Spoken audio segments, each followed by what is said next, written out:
Assalamualaikum warahmatullahi wabarakatuh. Perkenalkan, nama saya Faiz dari Sofi dari Fakultas Teknik.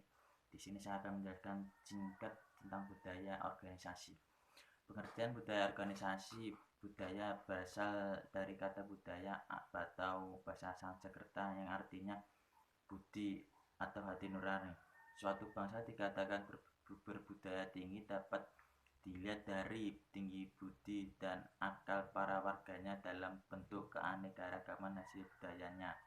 Budaya merupakan konsep penting dalam memahami masyarakat dan kelompok manusia untuk waktu yang lama.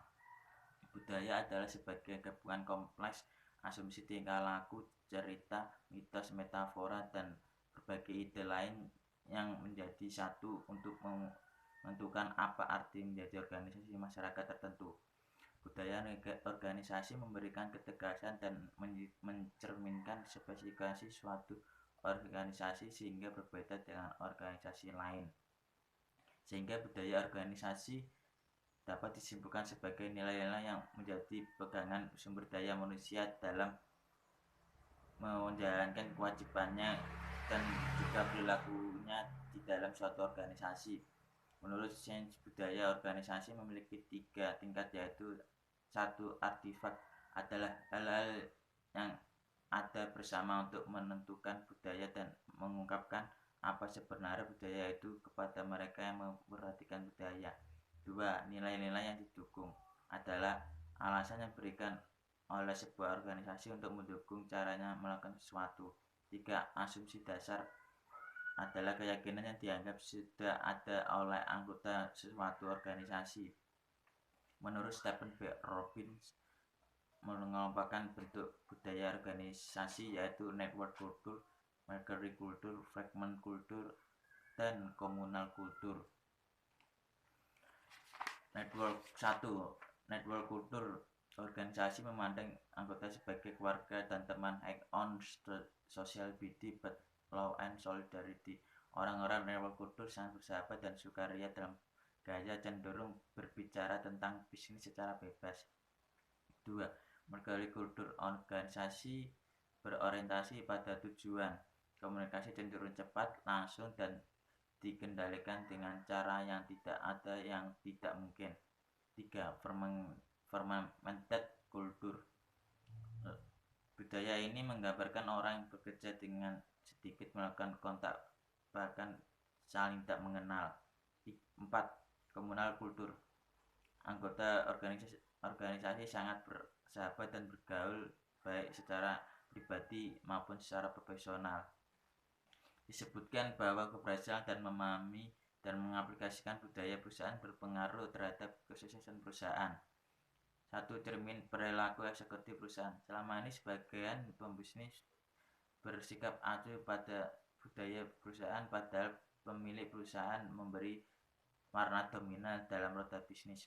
2. Identitas perusahaan. Setiap organisasi membutuhkan identitas yang dapat memudahkan pihak intern dan ekstern untuk mengingatkannya. 3. Modal perusahaan. Modal dalam bisnis sering identik dengan dana yang digunakan untuk mendirikan dan berlangsungnya perusahaan. Kunci kinerja karyawan. Setiap karyawan dengan posisi masing-masing memiliki peran sentral dalam kesuksesan bisnis. Budaya manajer. Dalam Essential Manager, pakar konsultasi manajemen Inggris Robert Adler menekankan bahwa manajemen dengan motivasi bertumbuh pada delegasi tugas. Ada 2 risiko yang harus dihadapi delegasi gagal atau tugasnya yang gagal. Sebagai manajer yang baik, Anda memahami 3 hal ini. Buat perhitungan dulu, jangan coba-coba. Pastikan staf yang menerima delegasi tugas mendapatkan pengarahan sebelum memulai tugas. 2. Nilai situasi dan bertindak. Bisa segala kemungkinan telah dipertimbangkan dengan sistematis dan kemungkinan berhasil besar. 3. Beri pujian pada staf jika kerjanya baik walaupun ada target yang luput. Tenaga kerja merupakan modal utama serta pelaksanaan pembangunan masyarakat Pancasila. Tujuan terpenting dari pembangunan masyarakat tersebut adalah kesejahteraan rakyat termasuk tenaga kerja. Beberapa pengertian tenaga kerja atau buruh menurut para ahli yaitu Eng Ahmad dan Epi Indrayani bahwa tenaga kerja adalah seluruh sejumlah penduduk yang dianggap dapat bekerja dan sanggup bekerja jika ada permintaan kerja. Buruh pekerja tenaga kerja atau karyawan pada dasarnya manusia yang menggunakan tenaga kemampuannya untuk mendapatkan balasan berupa pendapatan baik berupa uang maupun bentuk lainnya. Buruh dibagi atas dua klasifikasi besar. Buruh profesional menggunakan otak dalam kerja. Buruh kasar menggunakan tenaga otot dalam bekerja. Budaya konsumen yang merupakan jantung kapitalisme adalah sebuah budaya yang di dalamnya terdapat bentuk halusinasi, mimpi, artifisialitas, kemasan, wujud komoditi yang kemudian dikonstruksi sosial melalui komunikasi ekonomi. Dalam budaya konsumen terdapat tiga macam perspektif. Satu, pandangan bahwa konsumen dipremiskan dan ekspansi produk komoditas kapitalis yang memunculkan akumulasi besar-besaran. Dua, pandangan masyarakat bahwa mempunyai cara-cara berbeda dalam menggunakan benda-benda yang menciptakan ikatan-ikatan atau perbedaan masyarakat. Tiga, adanya masalah kesenangan emosional untuk konsumsi, mimpi-mimpi dan keinginan yang ditambahkan dalam bentuk budaya konsumsi. Budaya kerja berkualitas dalam organisasi pemerintah maupun perusahaan swasta tercermin melalui karakteristik berikut. 1. Perilaku pegawai pada semua level konsisten dengan mutu organisasi. Hubungan antar pegawai dan antar unit merupakan hubungan pemasok pelanggan. Kemampuan pegawai pada semua level dikembangkan sesuai spesifikasi kualitas di bidang masing-masing.